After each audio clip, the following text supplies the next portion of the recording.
Jai Radha Madhava Kunja Bihari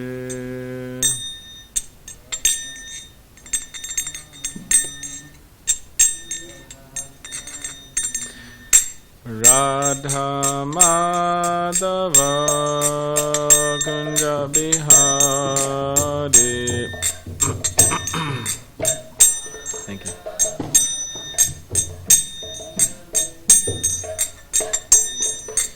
Gopi Jana Vallabha Girivardhari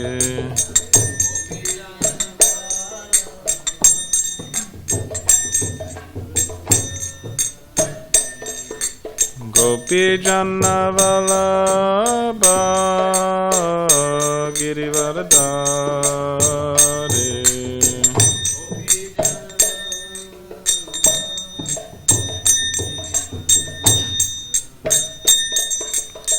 Yashodanandana Brajajana Ranjana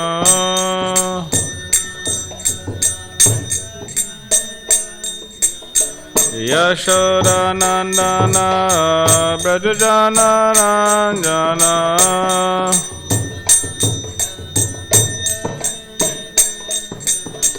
Yamuna Tira Vanachari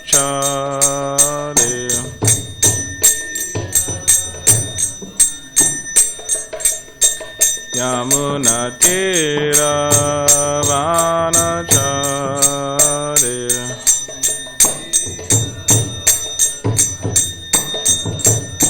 Jaya Radha Madhava Kunja Bihari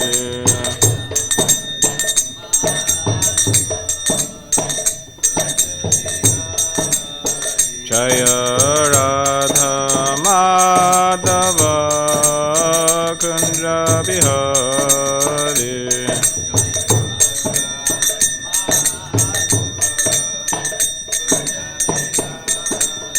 Jaya Radha Madhava Kunja Bihari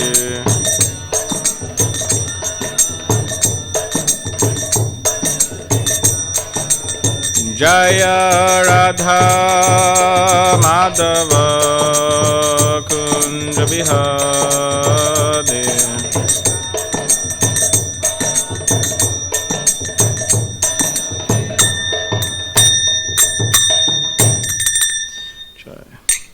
Jai Vishnupad Paramahamsa Parivadakacharya Ashtottara Shatashi Srimad Svangrace A.C. Bhaktivedanta Swami Srila Prabhupada Ki Jai Jai Vishnupad Paramahamsa Parivadakacharya Ashtottara Shatashi Srimad Svangrace Srila Bhaktisiddhanta Saraswati Thakur Prabhupada Ki Jai Anantakoti Vaishnava Vrinda Ki Jai Namacharya Srila Haridas Thakur Ki Jai Prem Sekaho Shri Krishna Chaitanya Prabhu Nityananda Shri Advaita Gadadhar Shivasa Gaura Bhaktivinoda Ki Jai Shri Shri Radha Krishna Gopagopinath Sham Kun Radha Kun Giri Govardhan Ki Jai Vrindavan Dham Ki Jai Navadvip Dham Ki Jai Ganga Yamuna Mai Ki Jai Tulsi Maharani Ki Jai Bhakti Devi Ki Jai Samaveta Bhakti Vrinda Ki Jai All glories to the assembled devotees, all glories to the assembled devotees, all glories to the assembled devotees, all glories to Shri Guru and Shri Gauranga.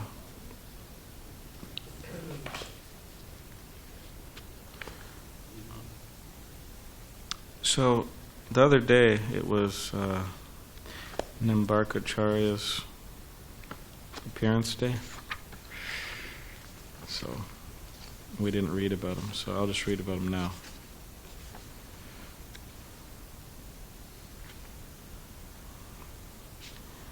Quite amazing. He's quite amazing. Says that Radha and Krishna appeared to him, and then they accepted the form of Lord Chaitanya Mahaprabhu. They combined, accepted the form of Lord Chaitanya Mahaprabhu right in front of him. And he appeared before Lord Chaitanya, like some years before. So Radha Krishna appeared before him after chanting this Radha Krishna mantra he was chanting. And then while they were there, they combined and became Lord Chaitanya right in front of them. And then Lord Chaitanya told them, "Oh, don't tell anybody about this form." And then this was I think it was some hundreds of years before, at least some years before, and then Lord Chaitanya also told him that I'm going to appear in this form in the future, and you're also going to appear, and you're going to. And he said who he was going to be. He's going to be some personality within Lord Chaitanya's Leela. So, quite interesting. All right, so this is Sri Nimbarkacharya. Accurate biographies are difficult to find, yet authorities agree that Sri Nimbarkacharya preached Krishna consciousness about 300 years before the advent of Sri Chaitanya Mahaprabhu. Okay, 300 years before. In Navadvip Dham Mahatmyam, Srila Bhaktivinoda Thakur says that Nimbarka had previously worshipped Lord Shiva in Bilva Paksha, Rudradvip, Navadvip. Lord Shiva appeared before Nimbarka, instructing him to take initiation from the 4 Kumaras who were meditating nearby.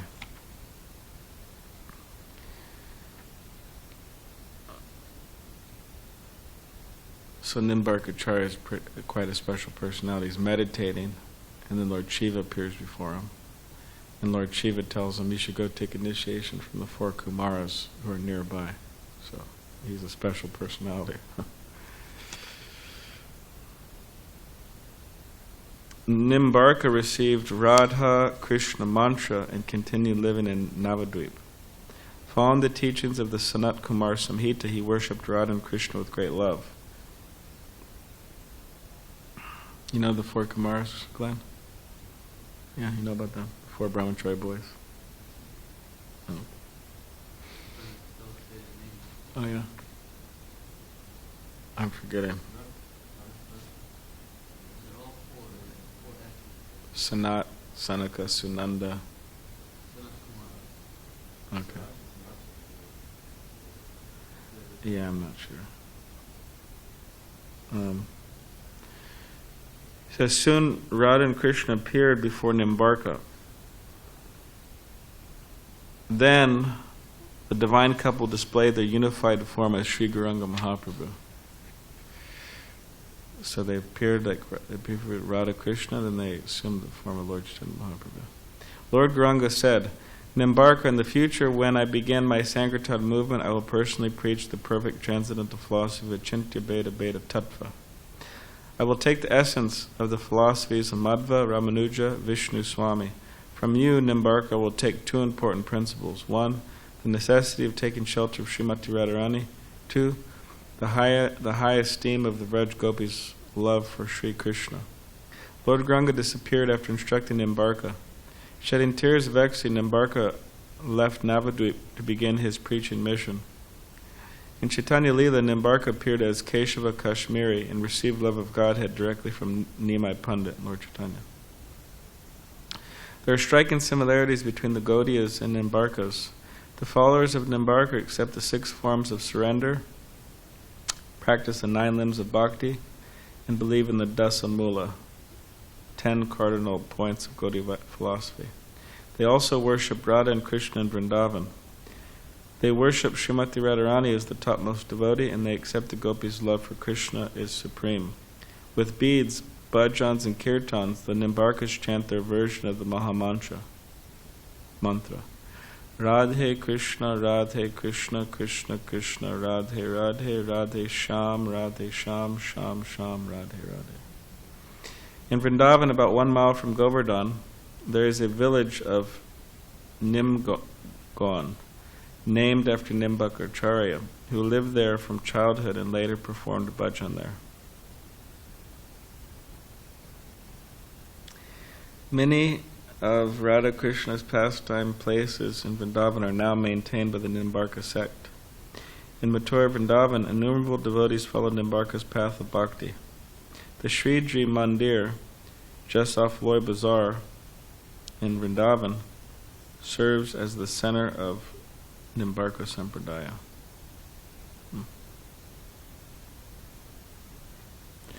Try. All right, so that's it about Nimbarkacharya. Short biography.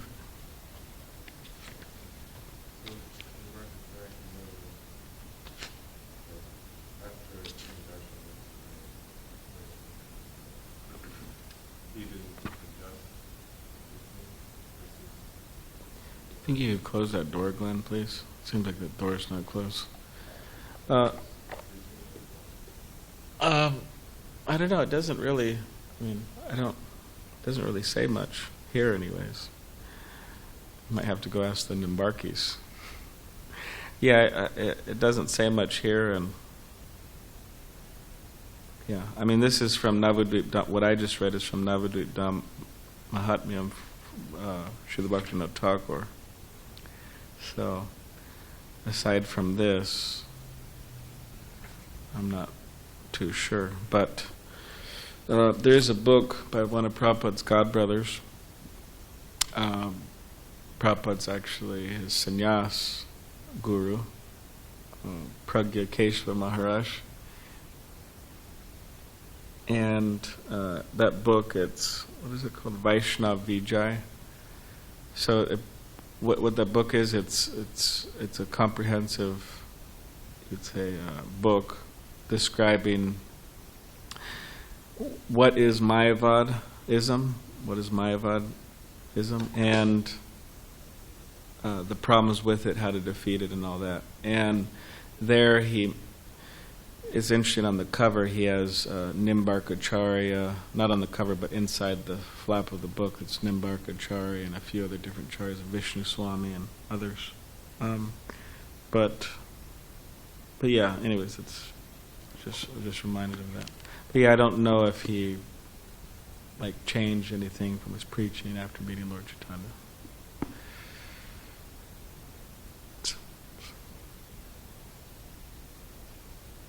You have any other questions or comments about Nimbarkacharya?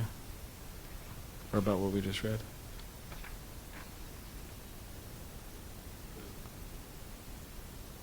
You could ask it.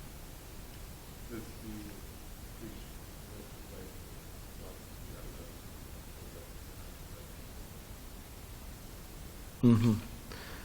It says that here, huh? No, I looked it up. Well, if you look that up, you should look up what is that word, too.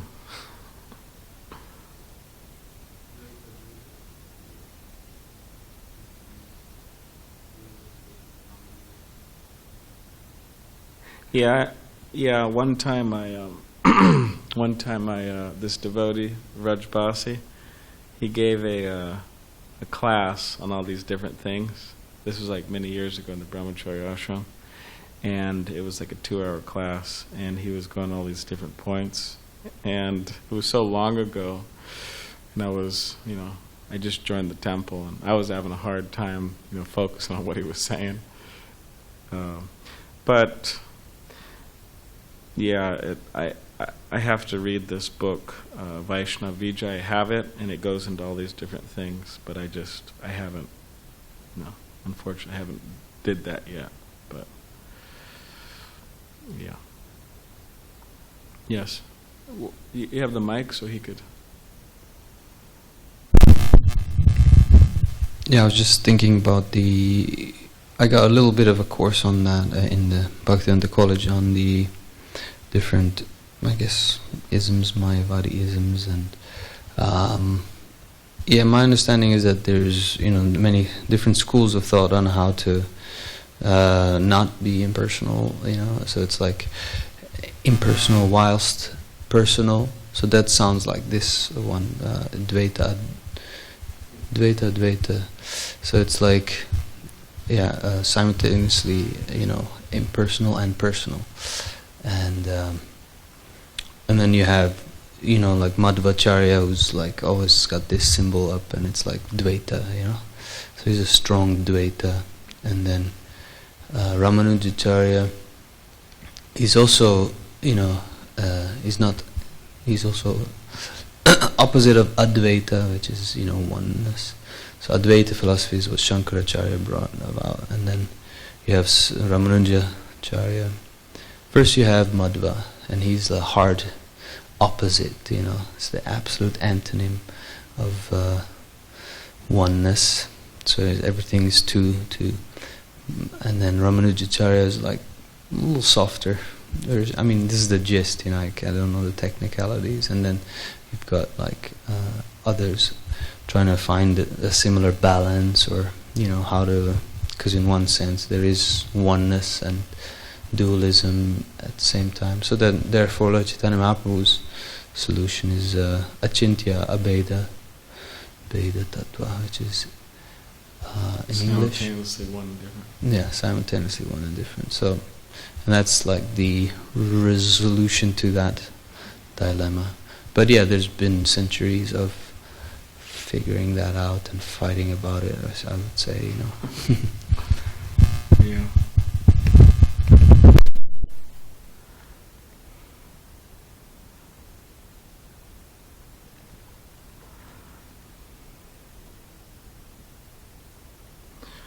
Okay.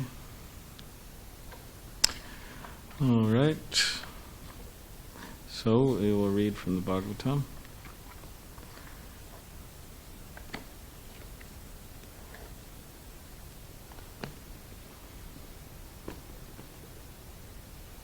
I'm sorry to ask you this, Glenn, but do you think you could get that Achman cup, please? Or maybe Raj Mohan. Can you just put some water in my hand? If there's any. I just need a very little bit. Okay, that's good. Perfect. Perfect. Okay. Om Namo Bhagavate Vasudevaya. Om Namo Bhagavate Vasudevaya. Om Namo Bhagavate Vasudevaya. Okay, we are reading from Srimad Bhagavatam, Canto 4, entitled Creation of the Fourth Order. Chapter 20, Lord Vishnu's Appearance in the Sacrificial Arena. We're on text 23. Okay. Prituvacha Paran Vibho Twadvaradeshvarat Buddha Katam Vrinite Guna Vikrayatmanam Ye Narakanam Apish Santi Dehinam Tan Isha Kaivalya Pate Vinena Cha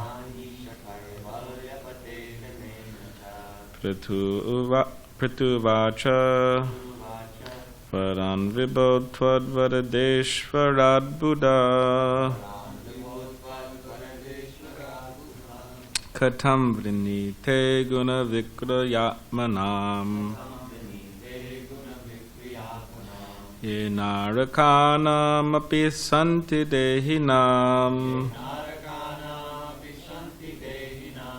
Tan Isha Kaivalya Pate Vinena Cha Prituvacha Varan Vibho Twadvaradeshvarat Buddha Katam Vrinite Guna Vikrayatmanam Ye Narakanam Api Santi Dehinam Tan Isha Kaivalya Pate Vinena Cha.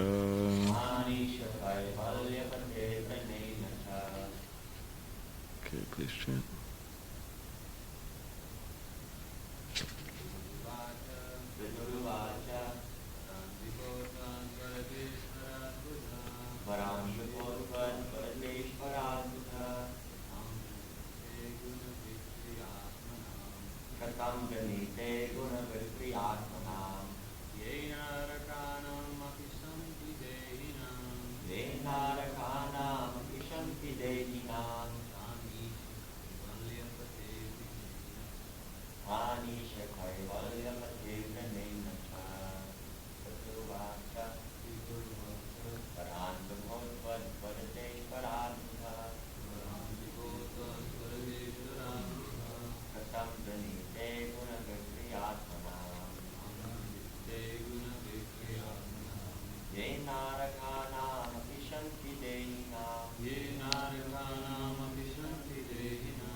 Would you like to chant?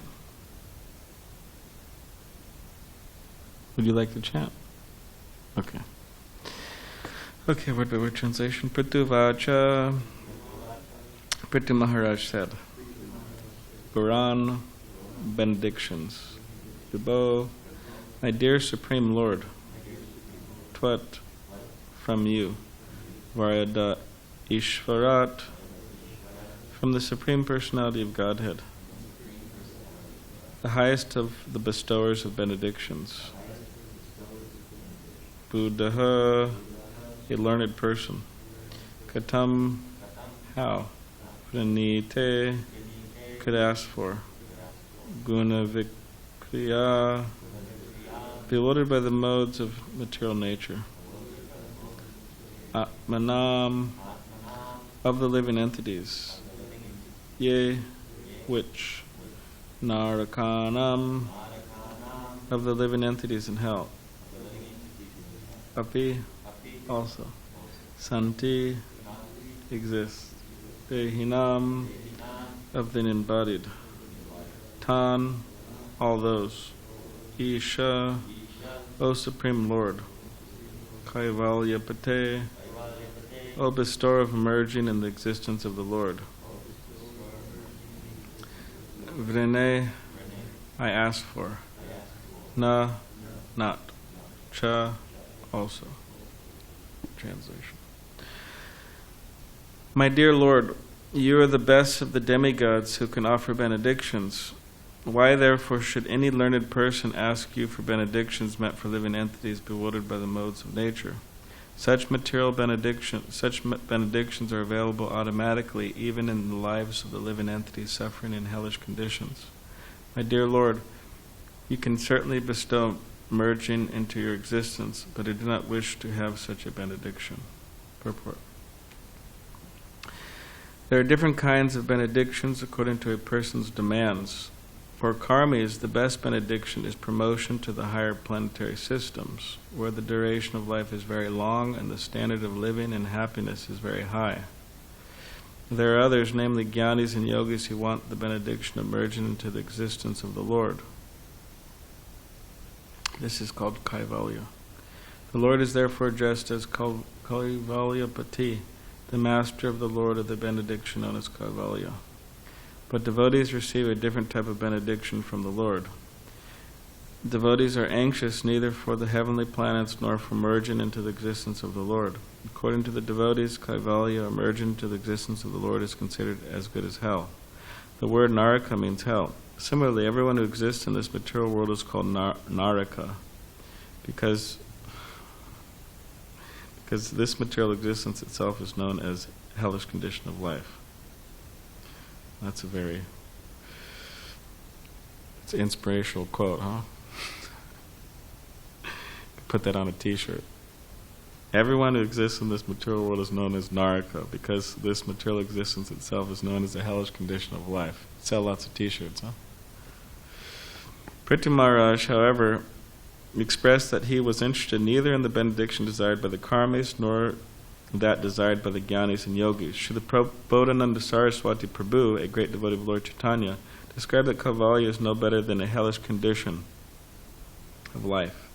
And as for the delights of the heavenly planets, that are factually will-o-the-wisp or phantasmagoria, they are not wanted by devotees. Devotees do not even care for the positions held by Lord Brahma or Lord Shiva, nor does a devotee desire to become equal with Lord Vishnu. As a pure devotee of the Lord, Prithu Maharaj made his position very clear.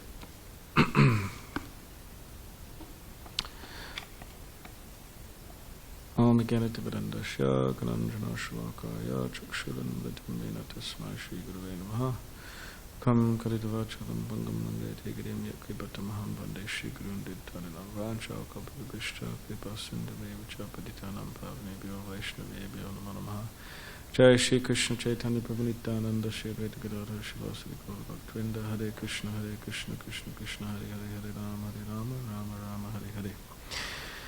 My dear Lord, you are the best of the demigods who can offer benedictions. Why, therefore, should any learned person ask you for the benedictions meant for living entities bewildered by the modes of nature? Such benedictions are available automatically, even in the lives of living entities suffering in hellish conditions. My dear Lord, you can certainly bestow merging into your existence, but I do not wish to have such a benediction.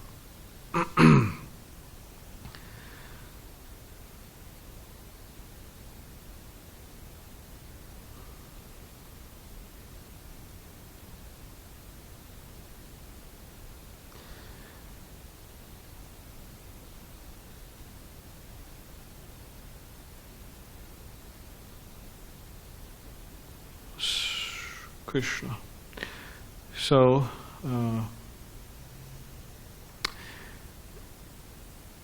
says there's different kinds of benedictions, Prabhupada says in the purport, according to a person's demands. For the karmis, the best benediction is promotion to the higher planetary systems, where the duration of life is very long and the standard of living and happiness is very high. The jnanis and yogis want benediction merge into the existence of the Lord. And devotees are neither anxious for heavenly planets nor for merge into the existence. Because devotees consider that as good as hell, and also the heavenly planets are just phantasmagoria. And Prabhupada doesn't mention the V-karmis. The V-karmis are apparently out of the Vedic fold, that they just want out and out sense gratification, which Prabhupada doesn't mention in this purport. Generally that's the case within this world these days, is that people just want sense gratification, and the more of it the better, the purer it is the better. Organic sense gratification.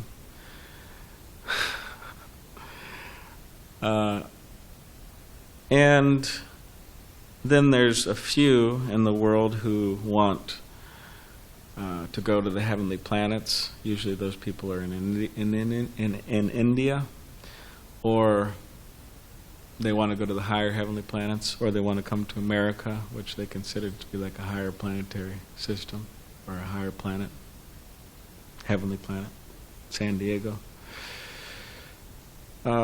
And then there's people who want to merge into the existence of Krishna, or the Brahmajyoti, and impersonalist. Also, there's a lot of those in India.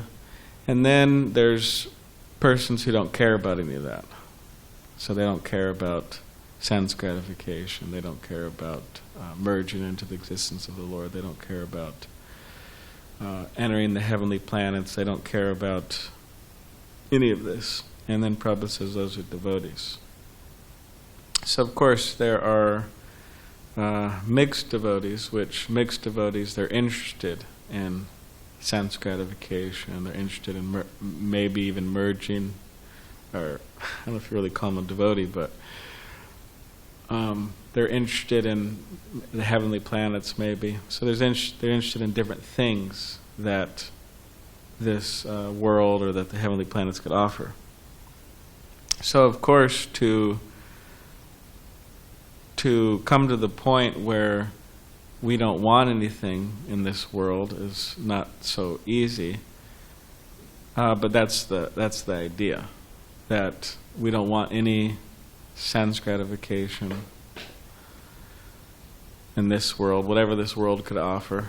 We don't want anything from the heavenly planets, whatever that could offer. We don't want anything from merging into the existence of Krishna, whatever that could offer. So we don't want anything. So pretty much we've shunned any type of happiness or any type of goals besides the spiritual world or Krishna consciousness. And again, to come to that point, it's not so easy, but that's the goal. And the more we could, you could say, focus on the goal, and the more we could become eager to attain the goal, then the closer we will get to attaining it. And that is considered to be the price of Krishna consciousness. It says that there's a price. So there's a price on everything.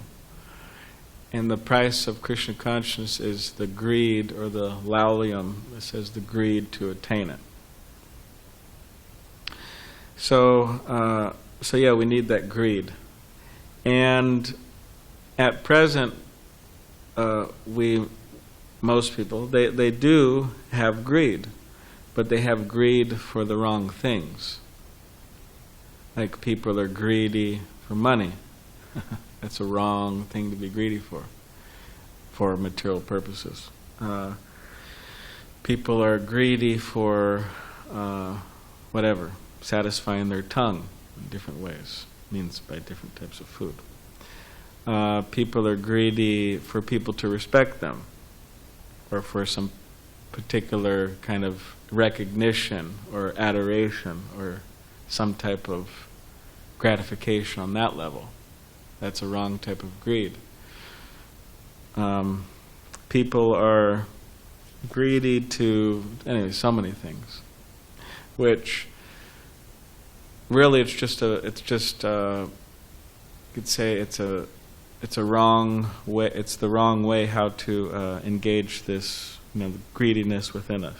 So the idea is that there's material greed and there's spiritual greed. So we want to develop that spiritual greed. And that is possible if we associate with the message of the Bhagavatam. We associate with devotees regularly, seriously. And like we heard this morning in the class, in the announcements, it said that about Devahuti and Kapila Deva. It said if a person hears about the calamities of birth and death, then they become detached from this world. And you could say that is one of the problems that people have, is that they're attached to this world.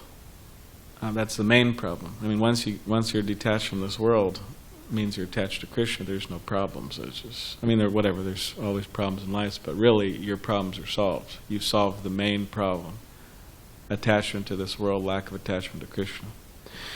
So Devahuti, Kapila Deva, they're saying by hearing the calamities of birth, about the calamities of birth and death, you become detached. And that's always been the problem, is that we're too attached to our bodies, to our minds, to our feelings, to our emotions, to this world and its varieties of whatever it could offer. And why is that a problem? Because that produces further desires for enjoyment in this world, which produces another material body. And another material body means the calamities of birth and death. Death is not a pleasant thing. It's like nobody wants to think about it. It's so unpleasant that no one wants to think about it. That must be really unpleasant. It's the most unpleasant for people. Death, disease. We don't want to think about it. It's not like people. They go out to on a family outing or something, and they go out to the hospital. Some people do that. They give. But how long can you do that for? People, they go and give some cookies to the old folks or to the elderly in the elderly homes. Like my mother does that. She makes cookies and she goes there with my nephew. They go. But most people, they don't do that. And okay, let's say there's a number of people of doing that, but how long are you going to do that? You're going to do that every day? You do that once a week, once a month, for an hour maybe, but to go there day after day after day and not get paid, and like you're going for some enjoyment or something. People don't do that. They go to Balboa Park, they go to SeaWorld, they go to the beach. These are places of enjoyment. So what I'm saying is that they don't want to think about that, death and disease and old age. They want to put that on the back burner as far as possible. Why? Because it's so unpleasant. Everybody knows. It's so unpleasant. So, but intelligent person, as Prabhupada said many times, that intelligent person wants to figure out how to solve those problems. They're problems, and they're unpleasant. So intelligent person wants to figure out how to solve them. And that's how we solve them, by becoming Krishna conscious, detached from this world, and attached to Krishna. And then we don't have to experience this ever again. This birth, death, disease, and old age. Which, again, like we're going to make our t-shirts, right? Everyone who exists in this material world is called a Naraka, because this material existence itself is known as a hellish condition of life. We're going to sell thousands of them on Amazon.com. Everybody's going to line up and get them, right? Those who are in this world are called Narakas, because this existence is hellish. So, of course, this may seem depressing or discouraging, or just depressing, discouraging. But it's good to hear about these things, and it's good to talk about these things, and it's good to have a clear conception of reality that, okay, there's some enjoyment here, sure, everybody could admit that. But underlying all that enjoyment, or in the background, there's a lot of pain and struggle and unnecessary suffering that everybody has to go through. So therefore, Prabodhananda Saraswati, it says here, Srila Prabhupada says here, quoting him, that the devotee comes to the point where they just reject all this. Sense gratification, heavenly planets, all these different things. And they enjoy in Krishna consciousness. In this world they enjoy, in the next world they enjoy with Krishna and Krishna consciousness. So it's a good deal. And it says that one who, and it's this Prabodhananda Saraswati also says that the senses, which are considered to be like venomous snakes, always trying to bite the living entity and kill them practically, poison them. These senses, which are usually considered to be like venomous snakes, for one who gets the mercy of Lord Chaitanya, it says that it's like a snake with their fangs removed. The senses are, in other words, the senses are harmless. At present, most people's senses are not harmless. They're harmful. The urges of the senses are harmful. And devotees are no exception. I mean, if one hasn't reached a certain level. So this particular verse that Srila Prabhupada's quoting here is referring to a verse where, this is being described, but it says specifically one is able to reject the happiness of the heavenly planets, of this material world, of all these things being described, by getting the sidelong glance mercy of Chaitanya Mahaprabhu, Lord Chaitanya Mahaprabhu. So, practically speaking, we cannot become Krishna conscious, we cannot go back to Godhead, we cannot be successful without getting the mercy of Lord Chaitanya Mahaprabhu. So we need the sidelong glance of Lord Chaitanya Mahaprabhu. And which also means we need the mercy of Lord Nityananda, which practically speaking means today, it means by giving people Krishna consciousness. So that is the whole idea, to give people Krishna consciousness somehow or other.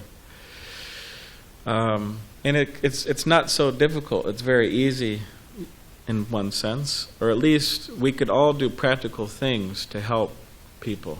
It's not like rocket science or something. We just have to extend ourselves a little bit. Like, for example, everybody here every day usually leaves the temple ground and goes somewhere. So when you go somewhere, don't go empty-handed, or else you are being violent.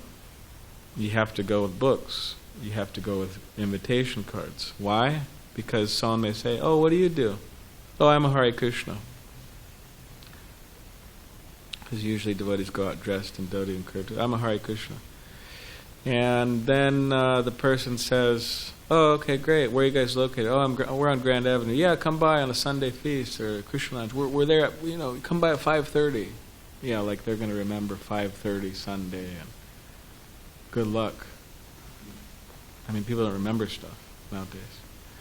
And come by the Krishna Lounge 7:15. Yeah, it's just absolutely wonderful. We have dinner. We have food. Yeah, please come. And okay, sure, it might be in their back of their mind somewhere, but best give them a card. Give them a card. Just put it in your pocket and give them a card. It's not very difficult. Take some books, give them a book. And or else, what type of opportunists are we? That means we haven't really understood. And if still someone may say, "Well, okay, I don't understand, so why should I bring the cards?" Well, just at least bring them out of duty. I mean, even if you don't understand the importance, at least bring them out of duty, because that's what Prabhupada wants. He wants people to get invitations to the temple. So, in other words, an opportunist, a businessman or a businesswoman, they don't go anywhere without their business card. Or without a pen to, sign a check. Or without their cell phone. I mean, I don't know if nowadays people are using business cards so much. So still people are using. But, they have their phone. They need to take somebody's number for some business. They have their card to give to people for some business. They have their pen, to sign the check if somebody wants to give them a check. It means they're thinking about what they're trying to do. And they're prepared. So that's a very simple thing. And also, like, what I'm going to do now, I'm telling everybody, so everybody could please try to cooperate and help. But I'm going to put some books, Prabhupada's books, in that audio room. And then when an Indian comes, because they need Prabhupada's books too, by the way. We shouldn't just suspect, they're Indian, they know things. No, they probably don't. They need Prabhupada's books just as much as anybody else does. These people who come and they give a donation in the handi, and we give them a cookie and then send them on their way. They need Prabhupada's books, maybe even more than anybody. But because they have all this impersonal garbage and so-called Swami garbage books and this and that. So I'm going to put some books in this audio room, and then when people come, Indian, French, German, whatever, I don't care who they are, any soul with any human, humanoid with two eyeballs who comes in the door, we want to say, "Hello, how are you? Here's some cookie, here's some prasad," even if they don't have any eyeballs. And you take a book from the audio room and say, "Here you go. Here's a book. This is our spiritual master's book. Please take it." And you give them an invitation card to the Sunday feast, which Krishna is making invitations to the Sunday feast right now, because we don't have any, or to the Krishna Lounge, depending on their whatever age and mode of whatever. Not necessarily age, but what they would like better. So yeah, I'm going to do that. Put some books there. So yeah, we should have books there. The pujaris, they're on the altar. They should give to people. The brahmacharis, if they see someone, they should give them a book. Why? Because this is like an opportunity. We're supposed to be like opportunists, right? So yeah, books, cards, and the best way to preach actually is just to be a good devotee and be a happy devotee. Because people think, "Oh, this person's so happy." Well, what's your secret? "Oh, well, my secret is whatever." I mean, people say so many things. Like they ask these old guys, or old women sometimes, like really old, in the 90s or hundreds or whatever. They say, "Oh, what was your secret? How did you live so long?" And the guy said, "Oh, I smoked a cigar every day and, drank a cup of whiskey or something." So everybody has their secrets, right, for health, this and that. So if somebody sees us and we're happy, then naturally they'll be attracted. That's the best preaching. So anyways, this is how we get the sidelong glance of Lord Chaitanya Mahaprabhu, by extending ourselves as far as possible. And just being encouraging, we have to try to encourage people. Or else it's like, it's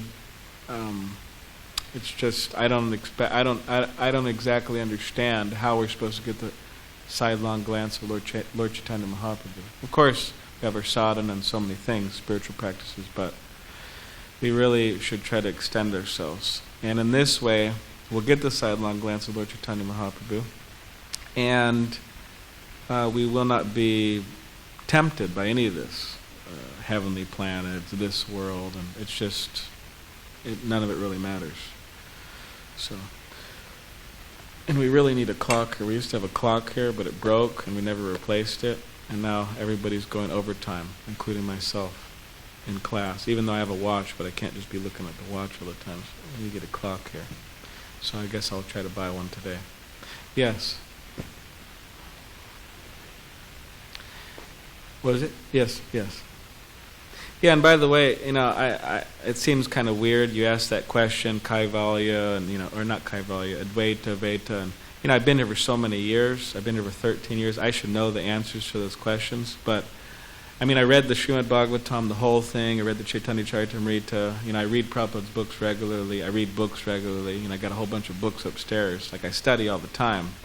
But somehow or other, if I was in India, those questions would come up all the time. But hardly anybody asks me, Advaita, Vaita, all these different things. They just don't ask me. So, and aside from people not asking me, like, there's certain things that interest me in Krishna consciousness, and there's certain things that don't really interest me so much. Like, in other words, I'm attracted to certain things, aspects of the philosophy and so on. So, and I try to memorize those things that I'm interested in naturally.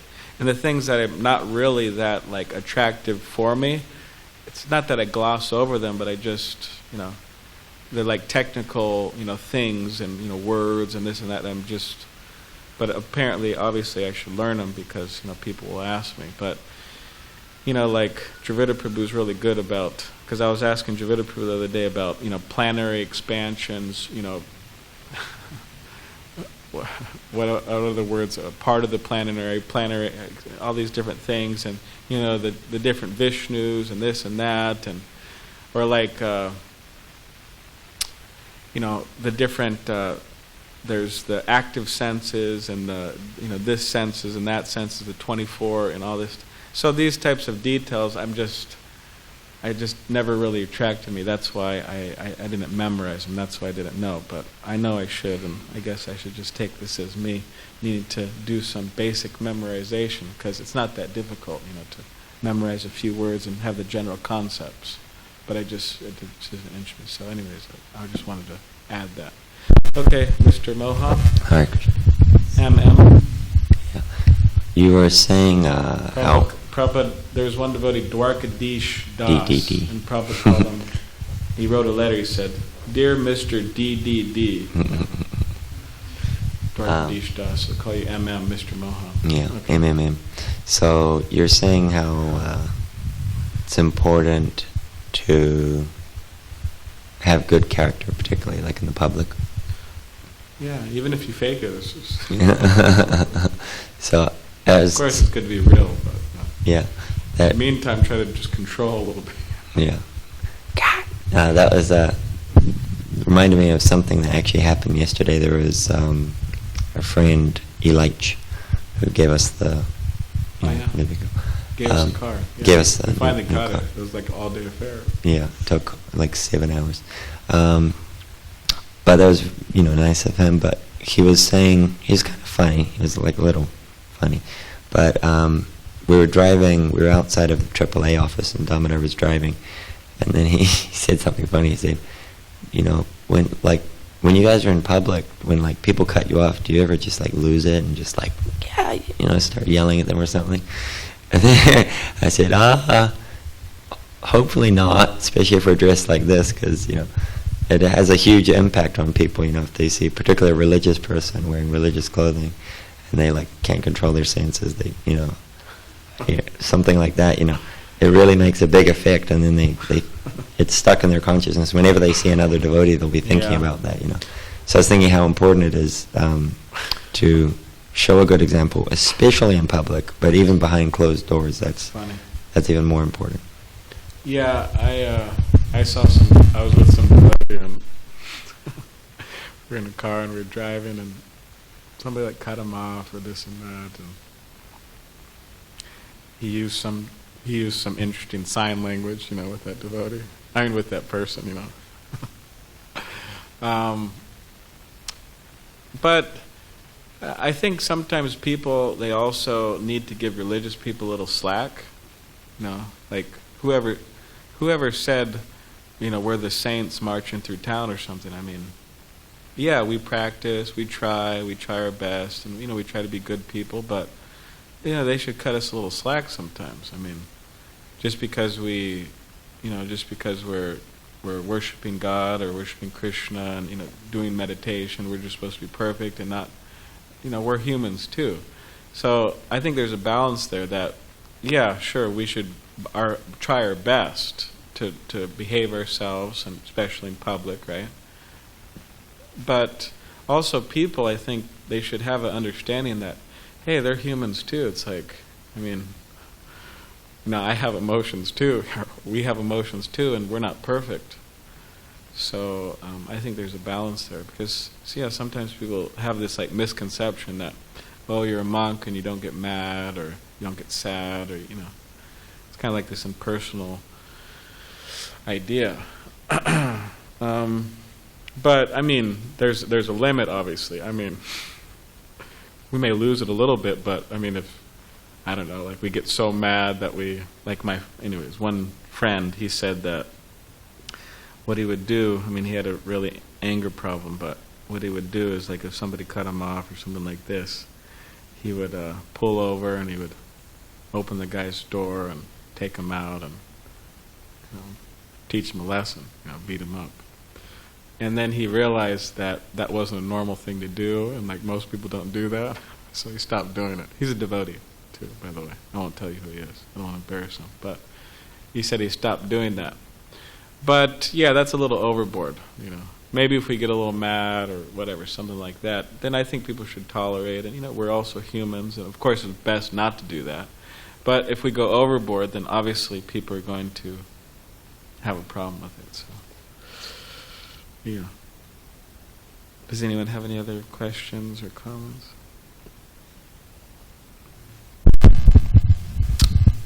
I was just thinking about the preaching element, and I had this idea, like, why don't we do because we have these ecstatic indoor kirtans, and there's actually people just there, and like I was just chanting japa there this morning, and then this one man was like, hey, where'd you get that from? Like my devotee, he's Indian, and then I was like, from the temple just up the road. And then he was like, what, is there a temple here? Yeah. He's like, I'm from Tamil Nadu, and so I invited him over, and then I was thinking about it, like, hey, we're having these ecstatic, we had an ecstatic second part of the Guru Puja there, and ecstatic first part. and I was just thinking, like, why don't we do at least some part of the morning program on the beach, even the class part, I don't know, it's just my, I'm a new on the block idea, but I guess that's my question. Okay. Yeah, we went recently, we did a Harinam here in Pacific Beach. It was probably a few months ago, but it was actually quite successful. And why? Because we went out for like an hour or two, and we went around. And like from that, at least 5 people came to the temple, like that day or that night or within the next few days. They said, oh yeah, we saw you chanting out there, and they're nice people. No, I don't think so. Yeah. But in terms of the morning program, I don't know, I think there's like a, what is it called, like a unspoken law or something, that it should be in the temple. But we could have like a second morning program, outside the temple, where we have Harinam and Of course, we could have a morning program outside the temple too. Be interesting. But there's also this aspect of release giving, because a lot of the temples in America, at least, and probably throughout the world, maybe not so much in India, but throughout the world, like the idea of giving attention to the deities. Like, for example, we're going to leave now, and practically speaking, some pujaris will come and do arti a few times and offer bhoga to Krishna. But aside from that, we play these audio recordings, maybe. Not all pujaris do that. But devotees aren't congregating, and, maybe a few devotees chant japa sometimes in front of the deities, but sometimes devotees avoid that too, because of different reasons. But, the point is, that what I'm trying to say is that this idea of giving some attention to the deities in the morning, because factually throughout the day a lot of devotees, they go off and do their own things. And we also, unfortunately, don't have a Gaur Arati here in the evening. But, but yeah, I think we should go out, yeah. So when's the next Harinam in Pacific Beach? Right now? Yeah, maybe, huh? I used to have to cook Raj Bhog, but I don't know.